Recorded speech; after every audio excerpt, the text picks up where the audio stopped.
नमस्कार। राशिफल के इस वीडियो में आपका हार्दिक स्वागत और अभिनंदन है। जैसा कि आप सभी जानते हैं कि वर्ष 2022 आने वाला है और यह वर्ष आप सभी के लिए कैसा रहने वाला है, सभी के मन में उत्सुकता रहती है ही। तो हमारी संस्था श्रीनाथ एस्ट्रो साइंस वार्षिक राशिफल 2022 लेकर के आई हुई है। राशिफल कहने के पूर्व कुछ महत्वपूर्ण बातें आप सभी को अवश्य ज्ञात होनी चाहिए।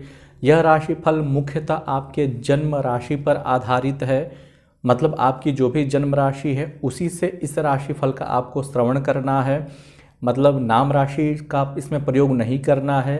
यह राशिफल गोचरीय पद्धति, अष्टक वर्ग पद्धति पर आधारित है, इसलिए यह पूर्ण रूप से प्रामाणिक है। और इस राशिफल को देखने के पूर्व या श्रवण करने के पूर्व आपकी जन्म कुंडली में जो भी महादशा और अंतर्दशा चल रही है उसका विधिवत ज्ञान होना चाहिए।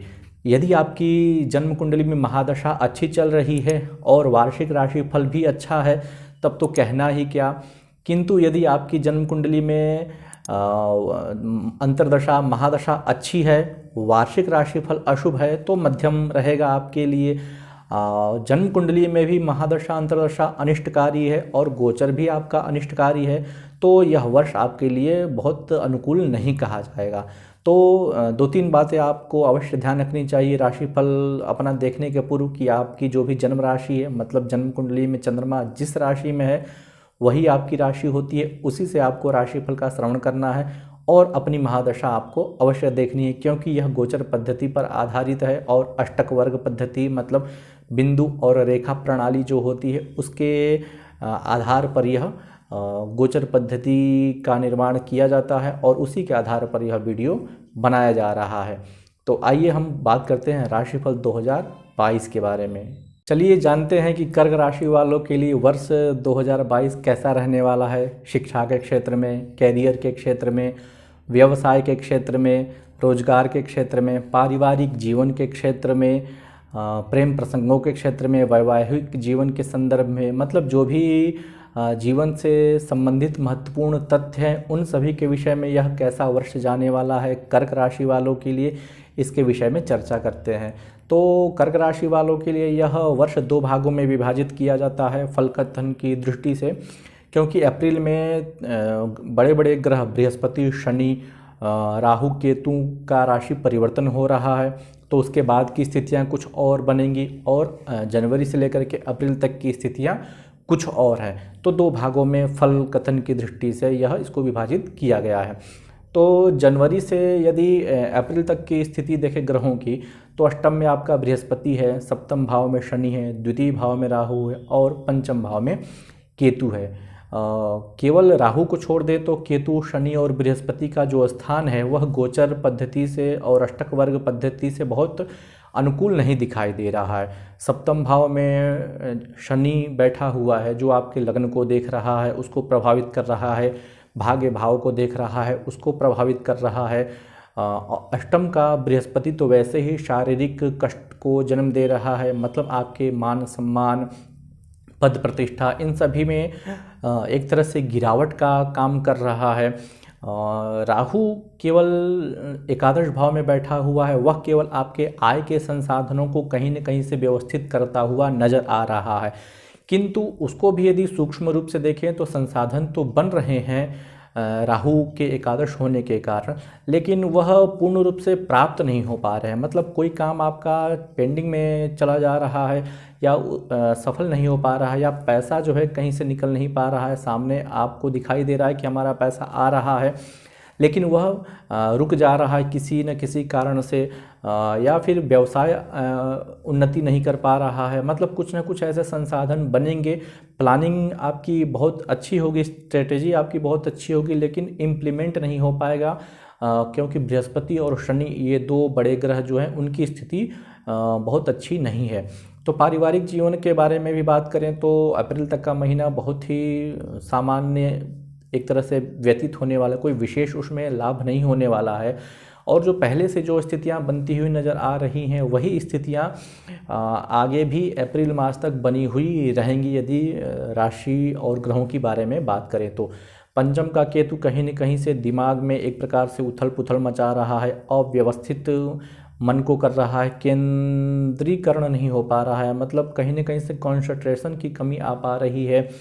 मतलब जो विद्यार्थी पढ़ने में अपना मन लगा रहे हैं तो उनके लिए थोड़ी सी परेशानियों का सामना तो करना पड़ ही रहा है, और जो भी परिवार को चला रहे हैं उनके लिए भी परिवार को संभालना इस समय थोड़ा सा मुश्किल दिखाई दे रहा है। रिलेशनशिप इत्यादि के बारे में बात करें तो अप्रैल तक का जो समय है वह बहुत अच्छा नहीं दिखाई दे रहा है। प्रेम संबंधों में एक प्रकार से कहीं न कहीं से तकरार होता हुआ नज़र आ रहा है, शनि के कारण और पंचमस्थ केतु के कारण। राहु की दृष्टि भी पंचम भाव पर पड़ रही है और बृहस्पति अष्टम में होकर तो कहीं न कहीं से संबंधों को तो बिगाड़ता है ही। तो अप्रैल तक का महीना कर्क राशि वालों के लिए बहुत अच्छा नहीं जाने वाला है जीवन के सभी क्षेत्रों में यदि चर्चा करें तो, किंतु अप्रैल के बाद से इनका जीवन बिल्कुल परिवर्तित होने वाला है कर्क राशि वालों के लिए। उसका कारण यह है कि शनि का अष्टमस्थ होना, बृहस्पति का भाग्य भाव में होना और राहु का दशम भाव में होना। अष्टम का शनि थोड़ा सा आपके लिए ढैया तो बनेगी ही बनेगी, शनि की ढैया, लेकिन अपनी राशि में शनि है, बृहस्पति अपनी राशि में है और दशम का राहु जो है गोचर से बहुत ही शुभ माना जाता है। बृहस्पति के कारण आपका जो अभी तक पेंडिंग काम चला आ रहा था, मतलब कहीं न कहीं से व्यवधान हो रहा था, पारिवारिक क्षेत्रों में बात कर लीजिए या फिर आपके कार्य क्षेत्र में, रोजगार के क्षेत्र में, व्यवसाय के क्षेत्र में, मतलब अभी तक अप्रैल मास तक जो परिस्थितियां बनी हुई थी वह अब धीरे धीरे सुधरती हुई आपको नज़र आएंगी। उसका कारण है कि आपको अब भाग्य का सपोर्ट मिलने लगा है। बृहस्पति आपका मीन राशि में है, इस कारण से आपकी अभिरुचि धार्मिक क्षेत्रों में भी बहुत तेज़ी से बढ़ेगी। धार्मिक कार्यों में आपकी संलग्नता होगी, मतलब सोशल वर्क जो भी होते हैं, सामाजिक कार्य होते हैं, उनको आप करेंगे। ईश्वर में अथवा जो भी आपके इष्ट देवता हैं या फिर जिस भी संप्रदाय से आप संबंध रखते हैं उसमें आपकी रुचि बढ़ेगी, उसमें आपका आस्था और विश्वास बढ़ेगा, क्योंकि बृहस्पति की पूर्ण दृष्टि आपके लग्न पर पड़ रही है और पंचम भाव पर पड़ रही है। तो कर्क राशि वाले तो वैसे ही बहुत ज़्यादा सोशल होते हैं, सामाजिक कार्यों को करने वाले होते हैं, तो उनके लिए अवसर मिलने वाला है। पैसे के संबंध में यदि चर्चा करें तो भाग्य का सपोर्ट होने के कारण पैसा तो बहुत ही अच्छा रहेगा इनके पास। जो अभी तक पेंडिंग में चला आ रहा था, काम सफल नहीं हो पा रहा था, जिसके कारण से मनोबल एक प्रकार से टूट रहा था, वह मनोबल धीरे धीरे अब अप्रैल के बाद से बढ़ता हुआ नज़र आएगा। और पूरे वर्ष तक आपके लिए कैरियर के बारे में बात करें तो बहुत ही अच्छा जाने वाला है। जो विद्यार्थी रोजगार की तलाश में है या पढ़ाई कर रहे हैं तो उनके लिए भी बहुत ही अच्छा अप्रैल के बाद से वर्ष जाने वाला है। परीक्षा के क्षेत्र में या कहीं पर प्रतियोगी परीक्षा दे रहे हैं, नौकरी की तलाश कर रहे हैं, तो उनके लिए तो और अच्छा होने वाला है बृहस्पति और राहु के कारण। हाँ, शनि की जो ढैया प्रारंभ हो रही है वह आपको थोड़ा सा विचलित कर सकती है। विचलित करने का तात्पर्य यह है कि यदि आपकी जन्म कुंडली में शनि राजयोगकारी नहीं है या फिर योग कारक संबंध उसका नहीं है तो यह ढैया आपके लिए और अधिक कष्ट को जन्म देगी। किंतु यदि कुंडली में आपका शनि योगकारी है तो यह ढैया आपको उतना कष्ट नहीं देगी। वैसे अष्टम का शनि होना मतलब कहीं न कहीं आयु को क्षीण करेगा, तो उसके कारण से स्वास्थ्य में थोड़ी सी परेशानियां तो जन्म लेंगी ही लेंगी। स्वास्थ्य को लेकर के आपको लगभग 1 वर्ष तक तो सावधान रहने की आवश्यकता है ही, क्योंकि शनि की दृष्टि आपके रोजगार क्षेत्र पर भी पड़ेगी, मतलब दशम भाव पर भी पड़ रही है, और यदि देखा जाए तो धन भाव पर भी पड़ रही है, पंचम को भी शनि देख रहा है। तो थोड़ी सी आलस्यता आपको उत्पन्न तो करेगा ही करेगा, काम के क्षेत्र में भी आलस्य थोड़ा सा आपको आएगा। स्वास्थ्य को लेकर के बहुत परेशानियों का आपको सामना करना पड़ सकता है, विशेषकर नसों से संबंधित या पैरों से संबंधित। मतलब उसका तात्पर्य यह हो सकता है कि आपको काम को लेकर के बहुत ज़्यादा भागा दौड़ी करनी पड़े, एक स्थान पर रह करके आपको काम करना न पड़े, मतलब यात्राओं का संयोग बन सकता है आपके लिए। विदेश यात्रा यदि जाना चाहते हैं या फिर कहीं पर भी यात्राएं करना चाहते हैं काम को लेकर के, तो वो थोड़ी सी भागा दौड़ी आपके जीवन में बनी रहेगी ही कर्क राशि वालों के लिए। लेकिन प्रेम संबंधों की बात करें, पारिवारिक जीवन के बारे में बात करें तो बहुत ही उत्तम जाने वाला है कर्क राशि वालों के लिए, क्योंकि कर्क राशि वाले तो वैसे ही बहुत ज़्यादा संवेदनशील होते हैं, बहुत ज़्यादा भावनात्मक रूप से जुड़े हुए होते हैं, इमोशनल होते हैं। तो पारिवारिक जीवन के बारे में बात करें तो अप्रैल के बाद से समय तो बहुत ही उत्तम जाने वाला है। और प्रेम प्रसंगों के बारे में बात करें तो निश्चित रूप से यदि वह विवाह करना चाहते हैं तो विवाह की संभावनाएं भी बनेंगी, क्योंकि नवम का बृहस्पति लग्न को देख रहा है, पंचम को देख रहा है। तो यदि प्रेम प्रसंग को विवाह में परिणत करना चाहते हैं तो वैसी स्थितियां भी कर्क राशि वालों के लिए साथ बनती हुई नज़र आएंगी। और उनका पारिवारिक जीवन तो बहुत ही अच्छा जाने वाला है। भाग्य का सपोर्ट उनको बहुत विशेष मिलने वाला है, मतलब थोड़े परिश्रम से ही उनके रोजगार में वृद्धि होगी। हाँ, दशम का राहु आपके लिए थोड़ा सा विघ्न उपस्थित जरूर करेगा, मतलब संभावनाएं बनाएगा, संभावनाओं को जन्म देगा और अकस्मात धन प्राप्ति का या फिर अकस्मात आपको रोजगार प्राप्ति का संसाधन भी आपका दशमस्थ राहु बनाएगा। और थोड़ी सी परेशानियां तो जरूर उत्पन्न कर सकता है दशम का राहु, लेकिन बहुत ज़्यादा परेशानी उत्पन्न नहीं करेगा।